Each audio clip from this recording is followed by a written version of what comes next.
So all along the way, as we become less personally involved with our states of mind, what our practice looks like is greater sense of quietude.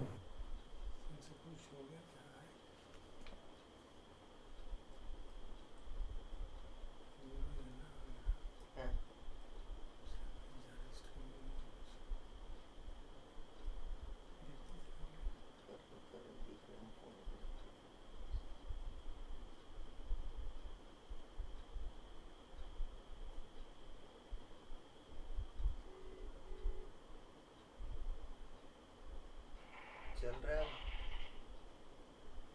एक minute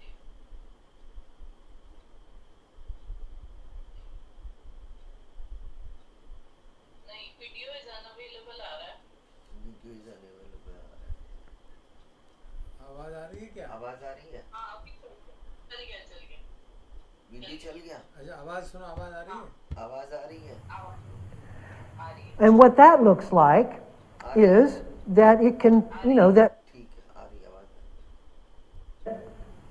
if we, it's kind of, we can fill it with being lost in thought. That's one way we can, nothing's going on here, so I'll just think my way into something going on. And so if you're finding your practice full of rumination, you might want to look at that. Another way we do that is by creating drama in our life. So we have something going on, and then the sitting represents time away from that drama, but the drama is the real central focus point of our life. And that way the quietude is well received, but it's just in relationship to the drama that we perpetuate. It's not quiet for its own sake. Something else that we often do is that when we are quiet with something, and we don't look to see what the value is within the field of that quiet. It's so different than what we're normally used to, which is the noise of the narrative and the story constantly churning itself out, that we don't look around sufficiently to see the value of being quiet.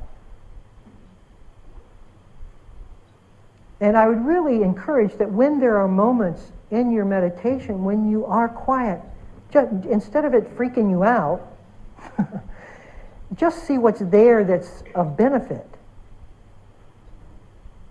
Like now.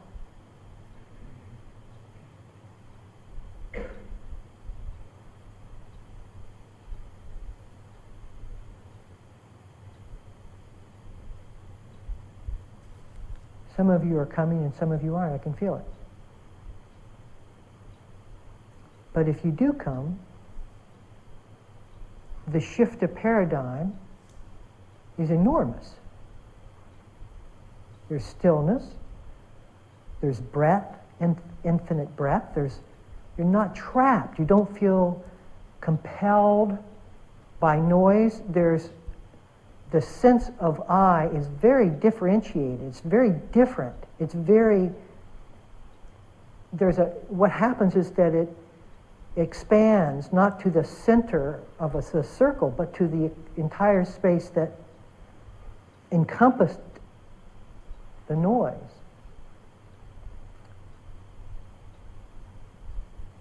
And after spending some time there, you'll begin to appreciate the value that it offers. As I sometimes use the analogy, from the earth, from just the laws of the earth, the moon seems abhorrent. I don't want to go there. It's gray. It's dusty. I don't want to go there. But it looked like people that were up there had some fun. They were bouncing on their less gravity, a new sense of potential in themselves. And that I dare say that this shift of paradigms is very much like that. If all you want is the noise of your reactivity, because that's what you'll keep coming back to. That'll be your bottom line, that you have not played out the desires for this world and all of everything that it can give you. And so you are not about to stay empty. And so no matter how impersonal you will discover your mind, you will make it personal again. Because the impersonal just represents a side issue of meditation. Your real life is about getting on with the business of desiring and fearing. And so sometimes meditation is just an alleviation of the pressure of the real strategy we want from life. Until it takes over as the real strategy.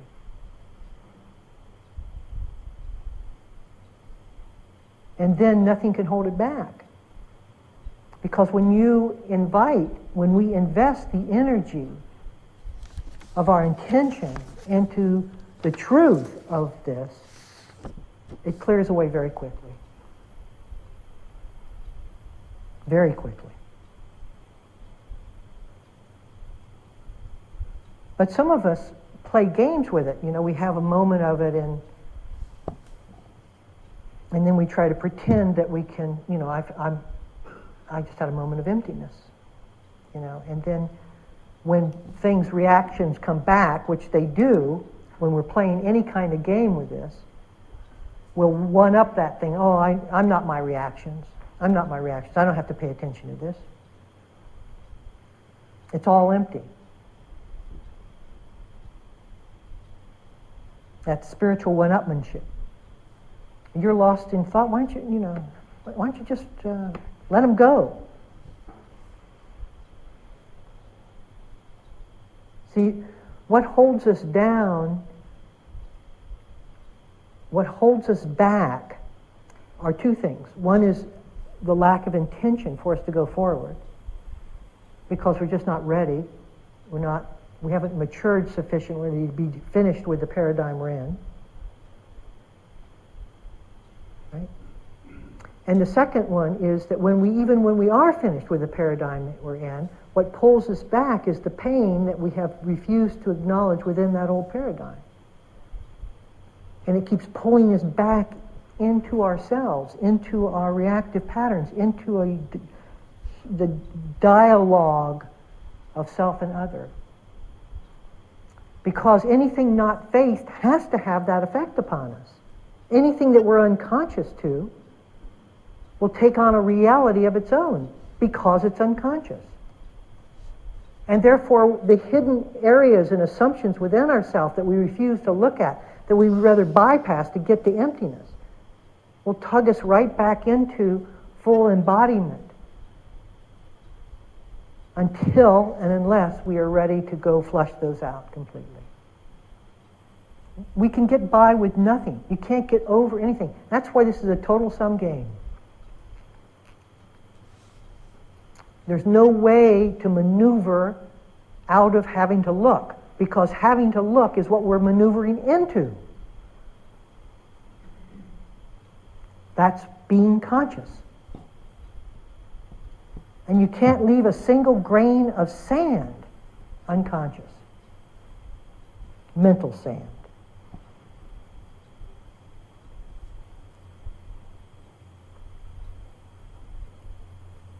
But some of us would like to uplift the whole thing and run straight towards emptiness and not have to deal with the pain at all.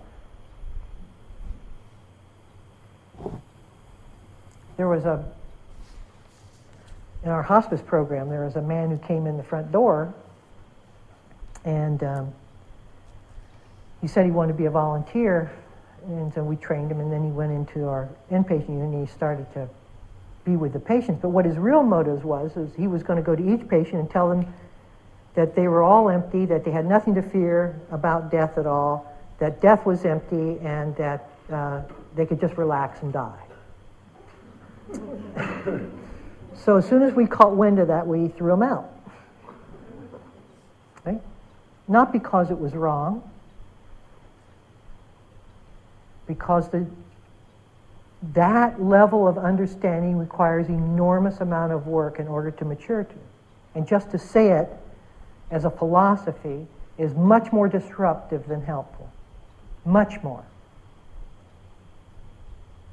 And that's why someone asked the Dalai Lama why he talks so incessantly about kindness instead of emptiness. And he says it's safer.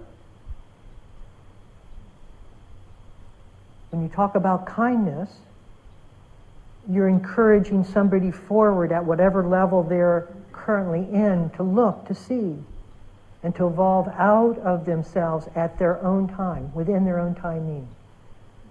When you whip somebody with emptiness, you do just the opposite.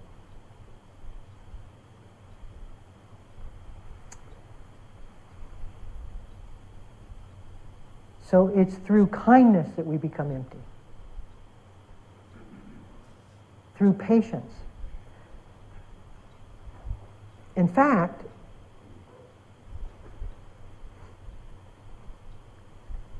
the paramis, like patience, any of them that are immature in ourselves, we can see that there's a formation of self that's creating that immaturity of impatience, because the parami itself, the awakened mind, doesn't contain impatience. And therefore, when there is a reaction of impatience, you realize that there's more work to do in being patient. Same thing with the precepts. The precepts are indications of an unawakened state. Because an awakened state is the non-harming state.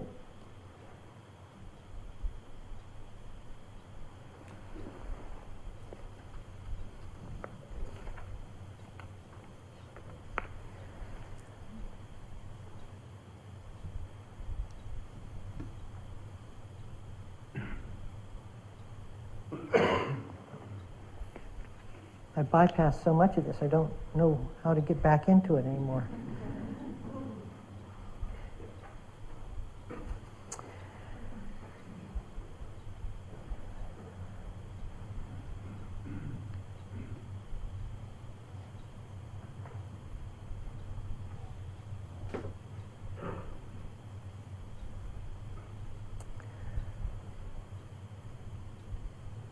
You know, many of us get involved in meditation because the personal is, we're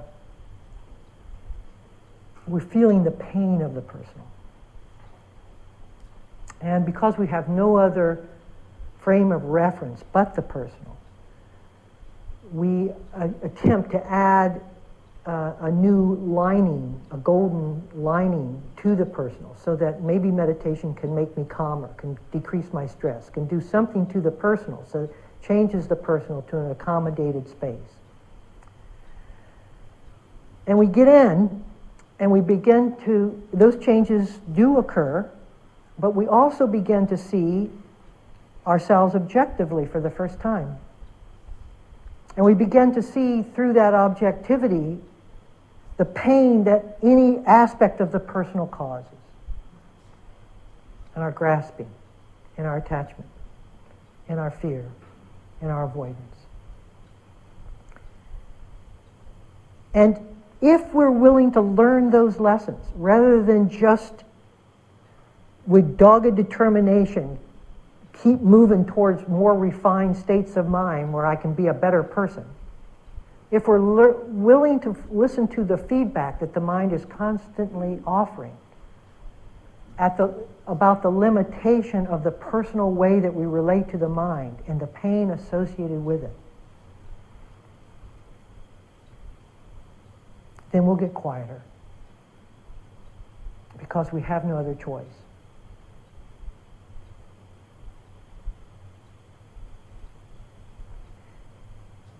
And what we give up in getting quieter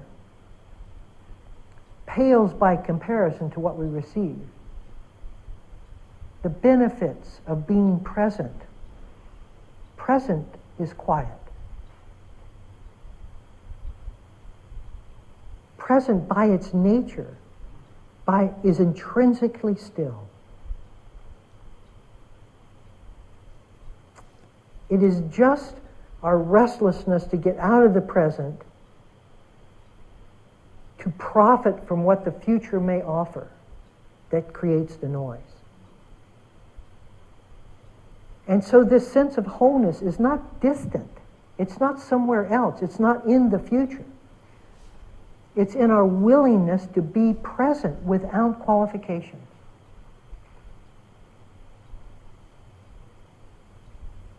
Without resistance. Forming no other contingency, no other possibilities, no other strategies. What does that look like? Like this.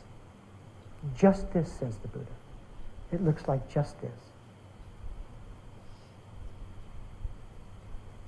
Okay, thank you. Can we sit for a minute or two?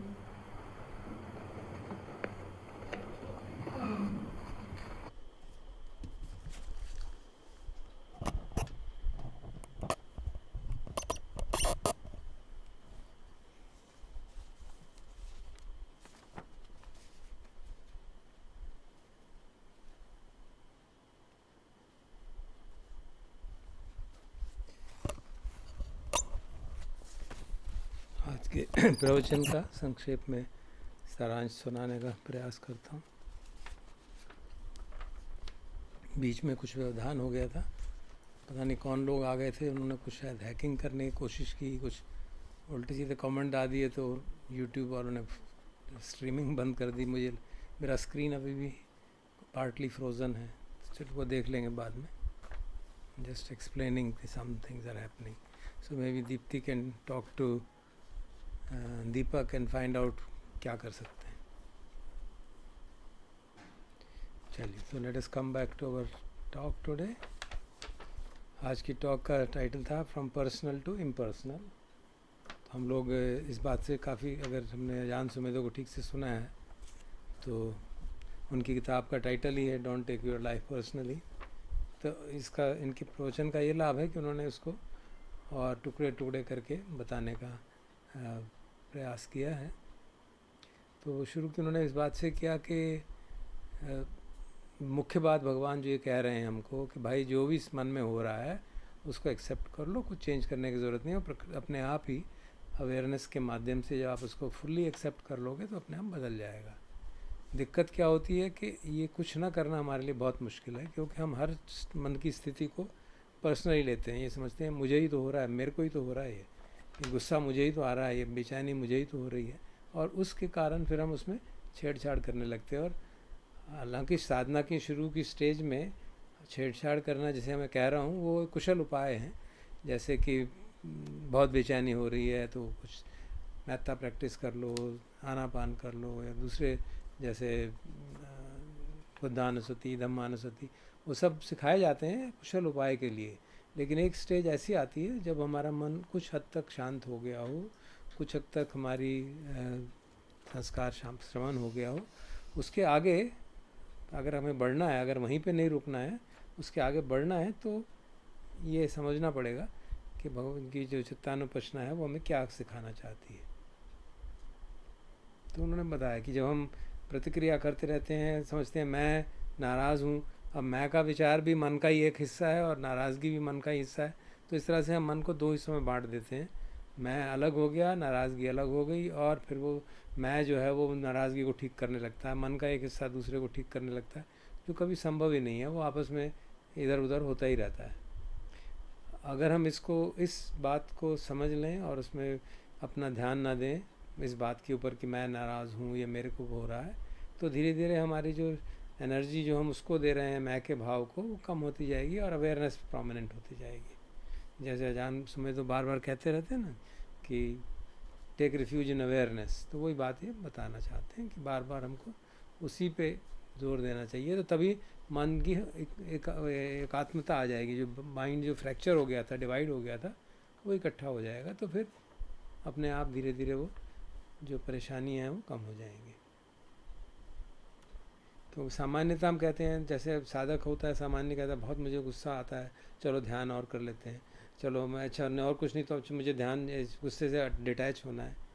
ये बात शुरू शुरू के लिए ठीक है, लेकिन एक सीनियर साधक के लिए जिसने कई सालों से काम कर लिया है, ध्यान मन को संभालने का, मन को देखने का, इनसाइट मेडिटेशन का, विपश्यना का, उसको समझना चाहिए कि ये सब बातें मुझे डिटैच होना है, मुझे बैठ के ध्यान करके अपना गुस्सा कम करना है, इस सब में मैं का भाव बना हुआ है। ये माइंड का फ्रैक्चर हो गया, दो हिस्सों में हो गया, क्योंकि मैं जो एक विचार है उसी को हमने सत्य मान लिया, तो उस कारण से कभी हम इस प्रॉब्लम को सॉल्व ही नहीं कर सकते।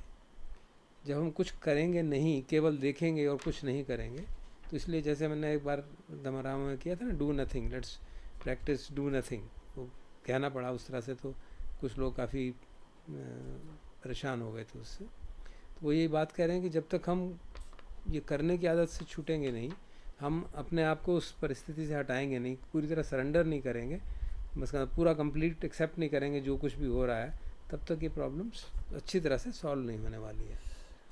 और ये जो बात है कि मैं का भाव जो है वो बहुत धीरे धीरे से ही घटता है, क्योंकि जन्म जन्मांतरों से चला आ रहा है। वो ऐसा ही है जैसे एक पत्थर के ऊपर पानी की लकीर चल रही है, धीरे धीरे धीरे धीरे पत्थर को घिस ही देगी। तो इसके लिए काफ़ी पेशेंस की ज़रूरत है।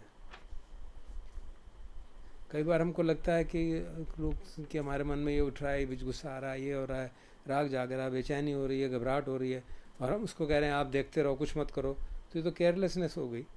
वो तो कहते हैं ये ऐसी बात नहीं है। एक्चुअली जब हम उसमें इंटरवीन करने की कोशिश करते हैं प्रीमैच्योरली अपनी बुद्धि के आधार पे, तो वो केयरलेसनेस है। जबकि अगर हम उसको देखें और सतह उसकी शांत को होने दें और फिर अप्रोप्रिएट रिस्पांस दें, तो वो ठीक केयर करना होगा। तो इसके लिए आवश्यक क्या है कि भाई हमको ये संवाद समझ में आ जाए कि जो अब पर्सनल चीज़ें ले लेके हम बहुत परेशान हो चुके हैं, अब इसको छोड़ दें, टोटली परेशान हो गए, अब बस करें, अब अपना विचार बदल लें और पैराडाइम चेंज करके शांत होना सीखें, शांत होकर देखना सीखें, उतनी हिम्मत करना सीखें। तो जो तब जाके हमें इम्पर्सनल से पर्सनल से इम्पर्सनल होगा की तरफ जाएंगे, और जो सचमुच में शून्यता की बात है वो अनुभव पे आएगी। तो शून्यता जो है एक स्ट्रैटेजी नहीं है, क्योंकि अगर हम स्ट्रैटेजी की तरह करेंगे तो फिर भी वो मैं का भाव तो वहीं पे आ गया, और उस कारण से कई सारे हम अपने आप से खेल करते रहते हैं कि समझ लिया बुद्धि के स्तर पे एम्प्टीनेस को, रिएक्शन कर रहे हैं जान, और गुस्सा भी हो रहे हैं, फिर कह रहे हैं I am not my reactions. तो वो बात समझदारी की बात नहीं है। हमको वो इंटेंशन अपना ख़त्म करना होगा कि हम अपने को उस तरह से सुधार लेंगे, अपने एफर्ट से सुधार लेंगे। तो जो पुराना सोचने का तरीका है जो अभी तक चलता आ रहा था, उसको हटाना होगा। और नए अगर हमने हटा भी दिया, फिर भी जो चीज़ें हमने दबा के रखी हुई हैं, जिनको हमने ठीक से देखा नहीं है, वो फिर बार बार आएंगी और हमको फिर उसी स्थिति में खींच लेंगी। अपने पुरानी यादें, अपनी पुराने बेचैनियाँ, पुराने जो रिप्रेस्ड इमोशंस हैं। तो इसलिए हर एक इमोशन को हमको कॉन्शियस करके देखना होगा। जैसे कहा जाता है ना, दुख है उसको अंडरस्टैंड करना होगा, समझना होगा, त्यागना होगा, तब जाके हम सचमुच में मुक्त हो पाएंगे। तो उन्होंने उदाहरण दिया कि एक आदमी को उन्होंने एम्प्लॉय किया था वहाँ हॉस्पिस में, और वो जाके पेशेंट्स को कहता था कि मृत्यु तो कुछ भी नहीं है, मृत्यु तो शून्य है, सब कुछ नहीं है, आराम से बैठो और मर जाओ। तो उन्होंने कहा कि ये आदमी हमारे लायक नहीं है, चाहे ये सत्य बोल रहा हो, बड़ी भारी फिलॉसफी की, लेकिन जिस तरह से बात कर रहा है उस तरह से स्पष्ट है कि ये इसकी सिर्फ बुद्धि की तरह समझी हुई बात है, इसके अंतर्मन से बात नहीं आ रही, और इसलिए उससे बहुत दिक्कत होती है। और इसी कारण से दलाई लामा जो हैं वो कंपैशन पे ज़्यादा महत्व देते हैं। और उन लोग पूछते हैं एम्प्टीनेस क्यों नहीं पढ़ाते, कहते वो खतरनाक है, क्योंकि लोग उसको बहुत जल्दी गलत इस्तेमाल कर लेते हैं। अगर हमारा बैकग्राउंड ठीक है, चित्त शांत है, हमने करुणा भावना जो है, मैत्री, करुणा, मुदिता, उपेक्षा का ठीक से अभ्यास किया हुआ है, तब जाके हम एम्प्टीनेस की तरफ बढ़ेंगे तो ठीक रहेगा। और इसीलिए वो कह रहे थे कि इसलिए कहा जाता है कि इसके लिए पेशेंस की बहुत ज़रूरत है। तो वो पारमीज़ की ओर उन्होंने ध्यान दिलाया, जैसे खांति की पारमी, शील की पारमी, वो सब होना बहुत आवश्यक है, क्योंकि तभी हम जाके डू नथिंग की तरफ बढ़ पाएंगे। वन्यथा हमेशा अंदर से हमारे जो रेस्टलेसनेस है, जो बेचैनी है, वो हमको कुछ ना कुछ कराती रहेगी।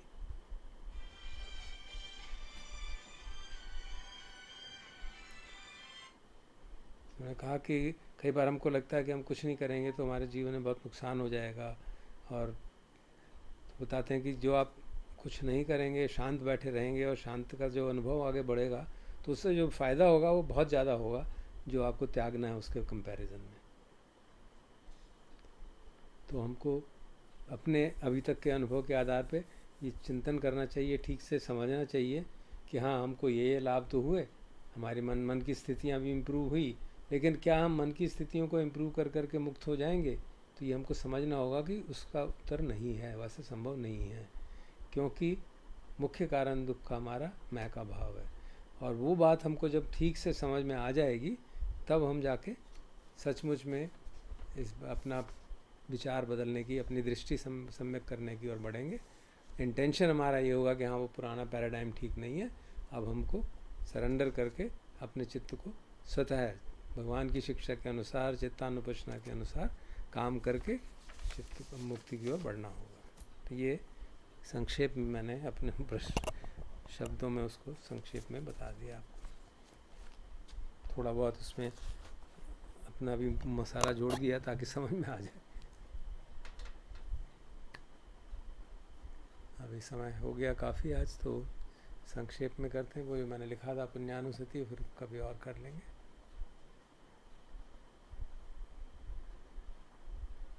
तो मेहता चांट का जो पार्ट है, फर्स्ट पार्ट, उतना करते हैं।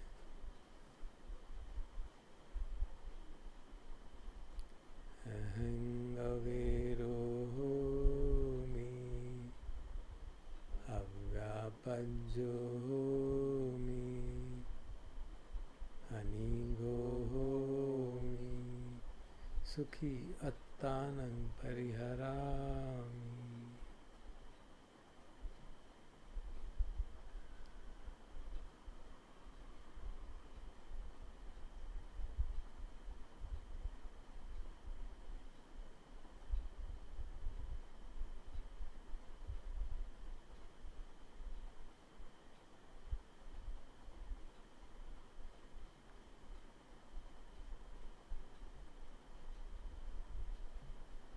मम माता पितु आचार्या च ज्ञातिमित्ता च स ब्रह्मचारिणो च अविराहोन्तु अव्यापञ्जाहोन्तु अनिगाहोन्तु सुखी अत्तानं परिहरन्तु।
आरक्षा देवता, भूमट्ठा देवता, रुखट्ठा देवता, आकाशट्ठा देवता अवेराहोन्तु अव्यापज्जाहोन्तु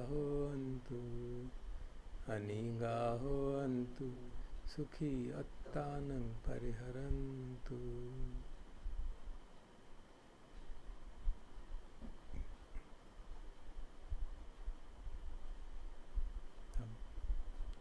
समस्त प्राणियों के प्रति, हैकर्स के प्रति भी मैत्री का भाव।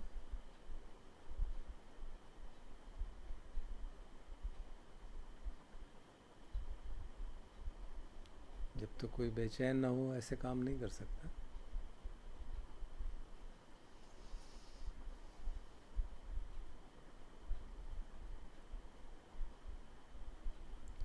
सब्बे सत्ता सब्बे पाना सब्बे भूता सब्बे पुंगला सब्बे अत्ता भाव परियापन्ना सब्बा इत्थियो Sabbe Purisa, Sabbe Ariya, Sabbe Anariya, Sabbe Deva, Sabbe Manussa, Sabbe Vinipatika, Avira Hontu, Avyapajja Hoantu, Aniga Hoantu, Sukhi Attanang Pariharantu.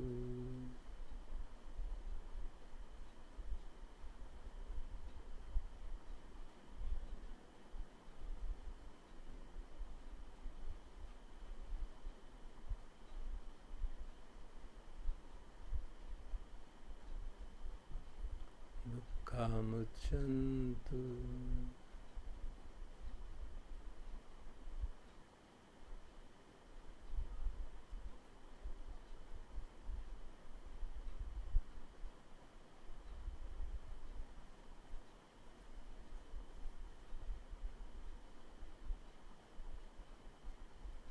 Yatha ladda sampattito ma vingachantu.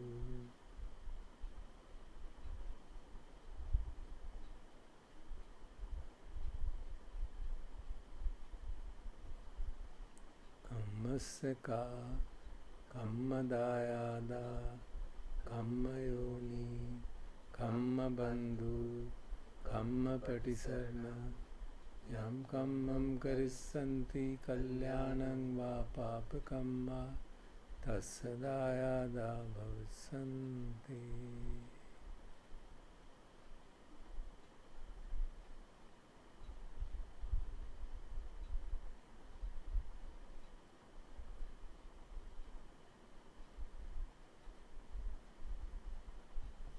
Sabbe satta sukhi hoantu, sabbe hoantu chakhemino, sabbe bhadrani passantu, ma kinchi papamagama, ma kinchi sukhamagama, ma kinchi dukkhamagama.